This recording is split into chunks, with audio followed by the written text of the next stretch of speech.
Welcome to Digital Legal Tube. Wish you all, fellow Indians and patriots, a very happy Independence Day. On this auspicious day, we have tried to compile some interesting and unknown facts about various struggles, hardships, bloodsheds, racial discriminations, sacrifices, selfless and tireless efforts made by many great leaders and freedom fighters from the rulers who came from Europe to trade the spices, textiles, etc. However, they end up settling and ruled our lands and people for many and many centuries until the day of the independence. And also, it is equally important to know how the various princely states come together to form a single force to throw away the rulers from our motherland. The land is historically known to the world as region beyond the Indus River or people of Indus. And also it is known by other names like Indostan and Bharat before it takes the current name India. Now we would like to take you back to the 15th century to the colonized era before the Indian independence. Around 15th century, the Mughal emperors ruled and controlled vast area of India. Babur was the founder of the Mughal Empire and first emperor of the Mughal dynasty. Bahadur Shah too was the last Mughal emperor. They were politically powerful, renowned building for great palaces and monuments. Taj Mahal in Agra, Red Fort in Delhi, Taj of Deccan in Aurangabad are some of the monuments built by Mughals. During the reign of Aurangzeb, the empire has the world's largest economy worth over 25% of global GDP, controlled nearly all of the subcontinent, extending from Chittagong in the east to Kabul and Balochistan in the west, Kashmir in the north to the Kaveri River in the south. But they began to disintegrate and contribution of European traders were started. The early modern India were controlled by European merchants establishing forts and factories. In the old world, the most desired trading goods were gold, silver, and spices. Western Europeans used the compass, new sailing ship techniques to seek a viable trade route to Asia for valuable spices. Portuguese India, 1505 to 1961. The Portuguese arrived first in Kerala in 1498 at the wake of Vasco da Gama's discovery of the route around the Cape of Good Hope. They had established a strong foothold in Goa. Francisco de Almeida was the first Portuguese soldier to sail through Bombay harbour in 1508. Their purpose to come to India was spice trade, especially pepper. They are defeated by the English in the Battle of Swali in 1612. Bombay Portuguese settlement was given as dowry to English Prince Charles II. Dutch India, 1605 to 1825. Dutch were preceded by Portuguese and succeeded by British India. The first Dutch was on the Coromandel coast. They maintained triangular trade. Dutch brought gold bullions to India and exchanged it with cotton produced here. This cotton was taken to Indonesia and exchanged with spices produced there. They were defeated by the English at the Battle of Biadara in 1759 that helped British East India Company to assert their supremacy in India.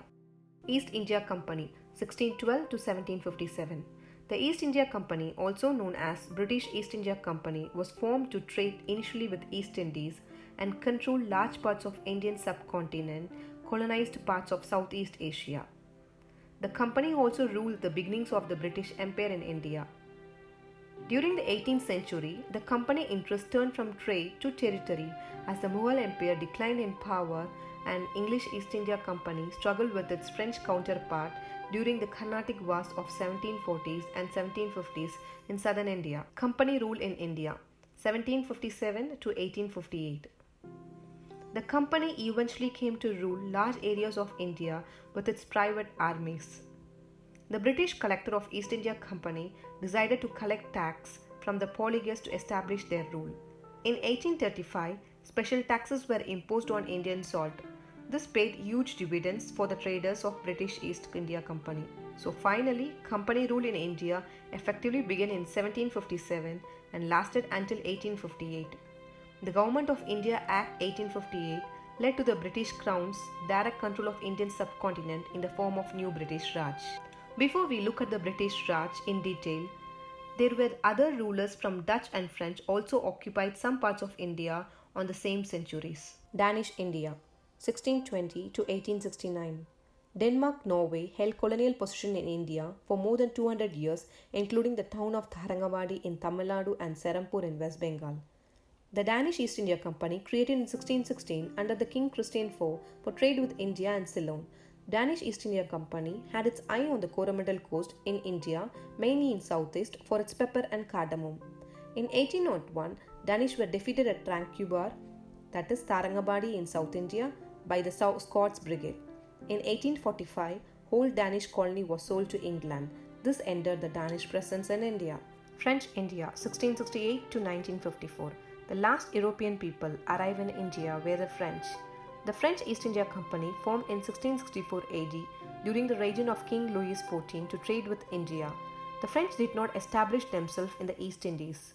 In 1760 AD, in the Battle of Vandivash, that is Vandavasi now in Tamil Nadu, between the French and the Briton, won the battle as they had to lose the Hyderabad region and the French were restricted to Pondicherry. In 1761 AD, British destroyed Pondicherry, thus the French lost their hold in South India. British Raj 1858 to 1947. The British Raj was the direct British rule by the British Crown on the Indian subcontinent. India was the jewel in the crown of British Empire. This is also called Crown Rule in India. The rule of British East India Company was transferred to the Crown in the person of Queen Victoria. British, in order to fuel the engines of imperial violence, the Crown took directly from the Indian taxpayers to pay for its wars.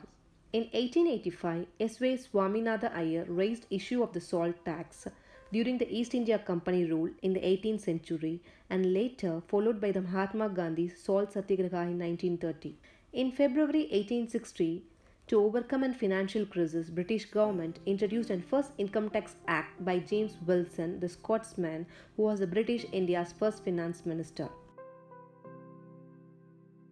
In 1857, in the First War of Independence, many Indian leaders like Jhansi Rani, Mangal Pandey, Nana Sahib Peshwa and many others fought against the British, but the British went on the rule despite freedom movement. This battle is also called as an Indian Rebellion of 1857 and it is also described as Sepai Mutiny or the Indian Mutiny. The Indian Independence Movement 1857 to 1947 spanned for 90 years was a series of activities with the ultimate aim of ending the British rule in India.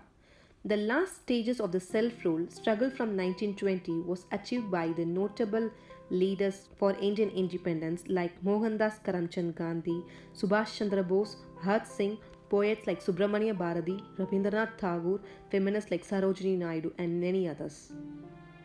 During 1920 and 1930s, British attitudes towards India began to shift due to the Gandhi's protest and the work of other nationalist leaders like Jawaharlal Nehru. In 1942, on August 8, the Quit India movement launched by Mahatma Gandhi during the World War II demanding an end to British rule of India. Mahatma Gandhi raised Do or Die slogan in Quit India movement. In 1943, the Indian National Army was led by Subhash Chandra Bose in Southeast Asia during World War II in order to secure Indian independence from British rule. The work of these various movements led to the Indian Independence Act 1947. The 1947 Indian Independence Act is an act of Parliament of the UK that partitioned British India into the new independent dominance of Hindu-majority India and Muslim-majority Pakistan. Around 2 million people fled from their homes to the area of Pakistan or India. So, India became independent nation on 15th August 1947 and that marks the end of British rule. Thus, Jawaharlal Nehru went on to become the first Prime Minister of India and a key force in making the country a stable democratic state. So, Independence Day in India is celebrated on 15th August every year since 1947 with great respect as the nation commemorates its special status and freedom from its 200-year-old British colonial rule. We celebrate Independence Day to remember the sacrifices, and because of that, we are now living in a free country with fundamental rights, privileges, and obligations. Also, on this day, we should forget our differences and unite as one true responsible citizens of this country to give better India for our future generations to live and prosper. Jai Hind. Thank you.